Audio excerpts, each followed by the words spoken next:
Our Shop and Chop today is yellow onion.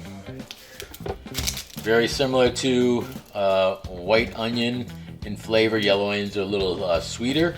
So I'm just going to peel this. I like to just cut the end off, cut the other end off. Definitely want to make sure that that you have no rotting when you purchase an onion. So you want to feel around and make sure, like even around here, that there's no rotting, because you'll be really surprised sometimes, cut into it and you've got a rotten onion all the way through, or something that's not even salvageable. So I'm just going to cut down this way, just shallow into the skin. I'm going to take off this first layer of skin like that. And there's our nice clean onion. Make sure everything's gone. I'm going to clean off this cutting board too after I cut the end off, cut the other end off, and just cut off the, or peel off the outer peel.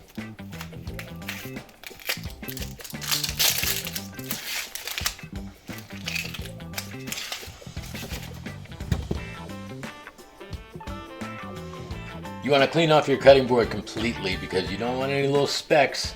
Like, look, see? Make sure that there's no little bits of that peel left, and that way you have a nice, perfect onion to be able to dice up, and you don't have to look through it to make sure that there's any bad parts of it. So, different ways to cut the onion. We're going to just cut it in half, top to bottom, like that. So now a couple of different ways to cut this is, if I wanted to cut like very thin slices that are uniform, I could cut down, like, look, the rings are going this way, and I could cut straight down that way, and that way I have all like really thin slices that are all like the same. They're all uniform thin slices going that way. Okay? So this would be great for salad. It'd be good for, like, if you're trying to do like even saute and you want to cook them really fast and have them even.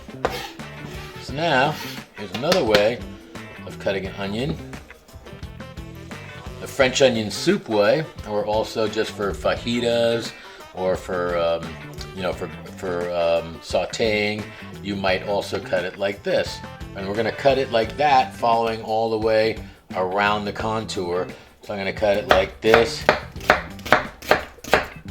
and actually I'm going to lay it down and start again on that angle, and then just go straight down.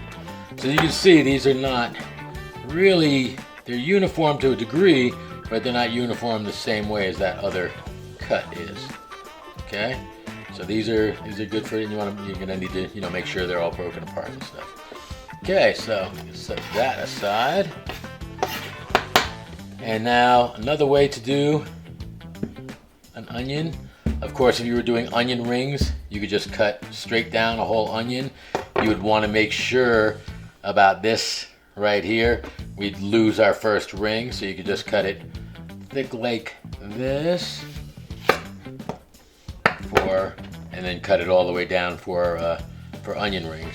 And this middle part, doesn't really work, but you could get down pretty small, good pieces for onion rings. Okay, so that's how to cut for that. Now, if you're trying to dice an onion, you start with it, cut it in half, and then we're going to cut it this way first. So I'm going to cut it this way, horizontally. Maybe one more right here. I'm going to cut down this way. Try and make them all even. That way you'll end up with an even dice.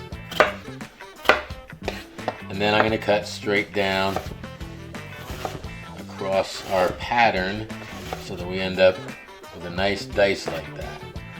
So you'd cut pretty much many things like this. You'd cut your potato, you'd cut like this.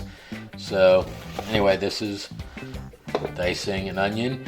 If we wanted to make it a bigger dice than this, or even a smaller dice, you would just cut with the lines closer together. So, smaller dice.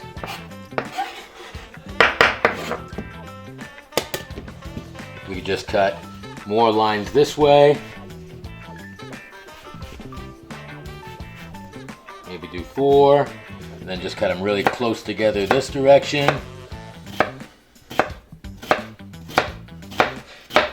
See, I'm guiding it with my fingers.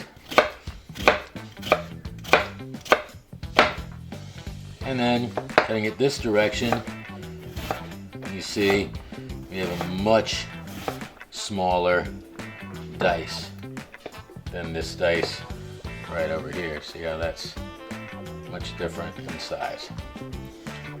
So that's it. We can store this in a plastic bag, Tupperware.